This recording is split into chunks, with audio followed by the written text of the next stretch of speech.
Nga viti tjetër shkollor, edhe nxënësit e klasave të 4-ta dhe të 5-ta do të kenë duar tekste të reja falas. Ministri i Arsimit Mirela Kumbaro bëri të ditur se është miratuar financimi nga buxheti i shtetit për të zgjeruar skemën e teksteve pa pagesë edhe për këto dy nivele të arsimit fillor.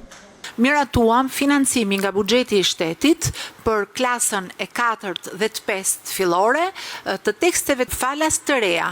Do me thënë, në qoftë se e kishin deri në klasë të parë, të 2, të 3, shtuam me vendimin e sotëm dhe me financim të Ministrisë së Arsimit rreth 43 milion lekë të reja, tekstet falas të reja çdo vit edhe për klasën e 4 dhe për klasën e 5. Sipas këtij vendimi, në total përfitojnë mijëra nxënës në të gjithë vendin. Bëhet fjalë për rreth 9.000 nxënës, por më shumë kur flasim dhe për anën financiare bëhet fjalë për rreth 9.000 familje, të cilat do t'i përfitojnë tekstet falas dhe nuk do t'i kenë më barë në buxhetin e tyre, po as nuk do t'i marrin tekste të përdorura. Ndërkohë, për klasat nga e 6-ta deri në të 9-tën, tekstet do të rinovohen një herë në 3 vite.